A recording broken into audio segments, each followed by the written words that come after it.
Boy, oh boy, am I happy to be talking about Expedition 33. Like, holy shit. This game is probably going to be the game of the year. This is the best game that I have played in such a long time.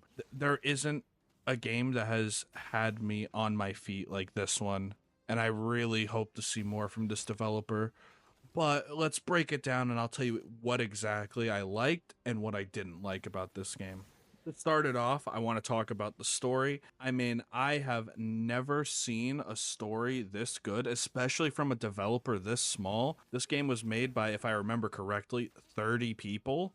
I mean, it's just unfathomable how great this story is. So you start off as Gustave, a guy from the city of Lumiere, and you're going off on this expedition. The expedition's goal is to stop this whole sacrificial ritual referred to as the gommage, and to do that you have to kill a character by the name of the Paintress.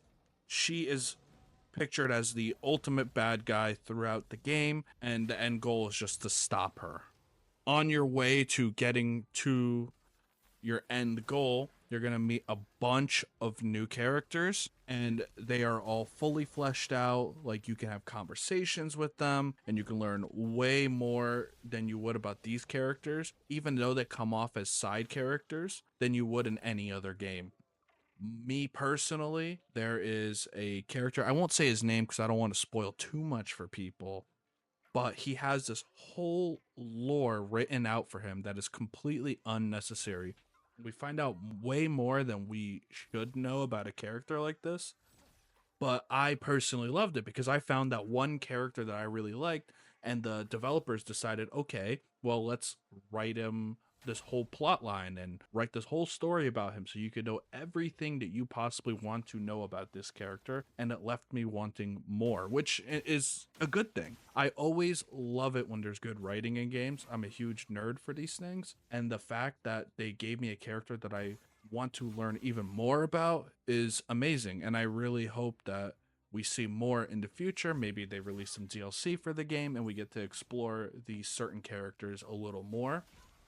I really, really, really want to know more about these characters. I mean, it's just, they're all super well written. They all have meaning, they all have purpose. And it's like every character was meant to be where you find them in the game. I will admit that at the beginning of the game, I did feel like there was some parts that were confusing to me.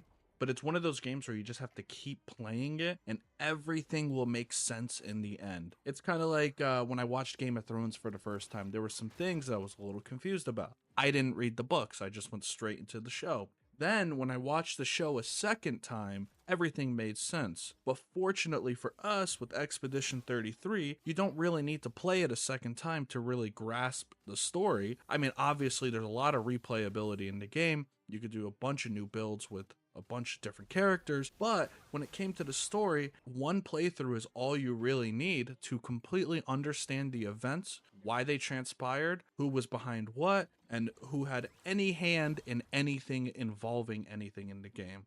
It all just makes sense. Outside of the story, the combat is the only thing that I was a little iffy about. So the combat plays like if you took Octopath Traveler and you took Sekiro and you put them together, which is a great concept. I'm really for it. However, there is one little thing.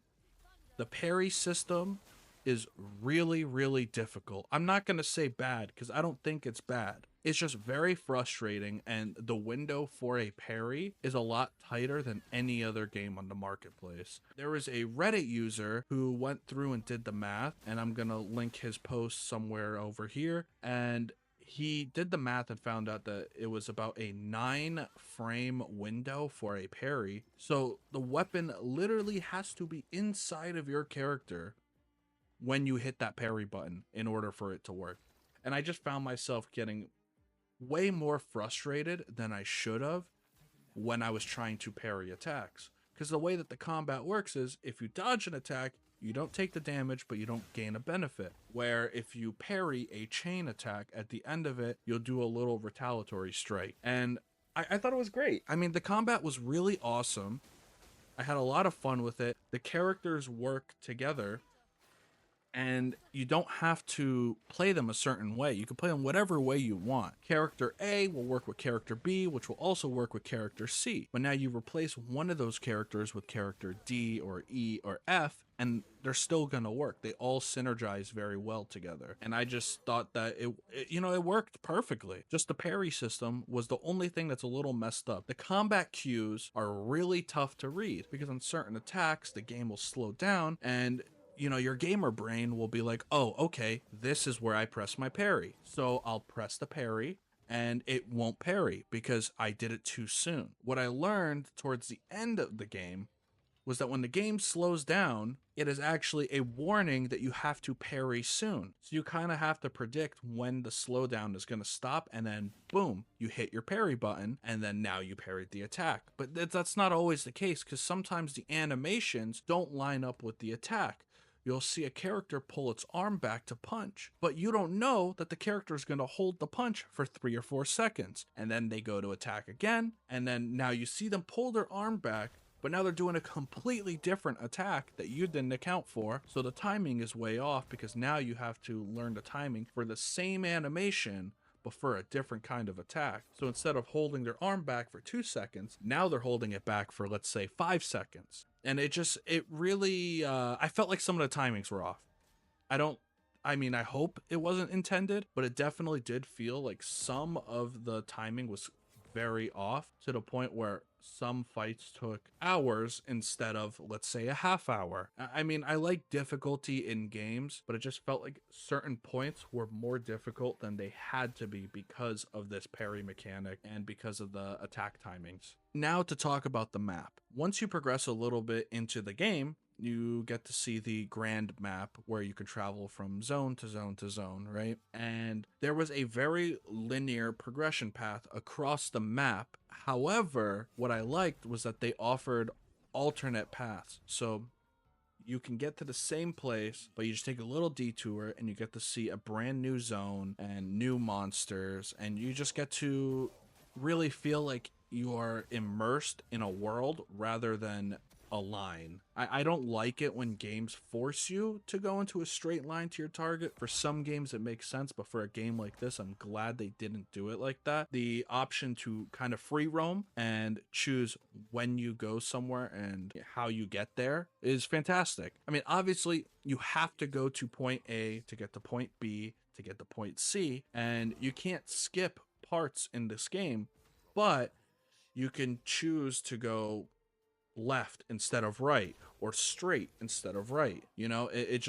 They gave you some options, which I thought was really cool of them, and it really added to the immersion of the game, like you are on this expedition. So explore a little while you're there. And before I get ahead of myself here and get to the rating, while I was editing this video, I actually decided I wanted to come back and give a shout out to Lorien Testard, the man that composed the entire soundtrack for this game. This is the best soundtrack that a game has ever had. It is so good. The entire time I've been playing through this game, while driving and going places, I have this playlist just playing. I think it is that good. And for that reason, I'm not even going to include it in the rating because I don't think any other game's soundtrack could realistically compare to this. It is just that good. If you have the time, go to Spotify, go to SoundCloud. I'll throw some links down below. Please support him because this is fantastic work and we need more of this in like every game. So to kind of wrap things up, I'm going to go through each category and tell you what I score it. In terms of story and dialogue, it is a hard 10 out of 10. Map design and discoverability, 10 out of 10. Combat is the only one where I'm going to take a point off. Combat, I'm going to give it a solid 9 out of 10. If they went through and they fixed the parrying, and if they fixed the dodge timings and the attack timings, it would be a solid 10 out of 10. This game is so good, I am going to be surprised if it does not win Game of the Year. Honestly, I am glad that Grand Theft Auto is coming out next year, so they won't even be in the same poll. Because Grand Theft Auto, we all know, is just going to outshine any single other game on the docket, no matter how good that game is, just because it's Grand Theft Auto. This game, in my opinion, is a solid 9.6 out of 10. Fix the combat, it's a 10 out of 10. Easy. Any day. I highly recommend this to anybody. I purposely left out key details about the story because I want everybody out there to experience it. It's not worth it to get the spoilers from a streamer or any other videos. You have to see this yourself. If you have the opportunity, experience it. Support the devs, buy the game. If you don't have the means to support the devs in that way, try to get the money together, at least for Game Pass. Get the Game Pass, play the game, thank me later. This is a solid game. You are missing out by not playing this. Anyway, thank you so much for watching and listening to me ramble. Please be sure to like, comment, subscribe. I really appreciate it. I'm going to try to get as many of these out there as I possibly can. And I'm going to try a bunch of different categories of games. So hopefully you guys join me for the ride. Thank you so much for watching.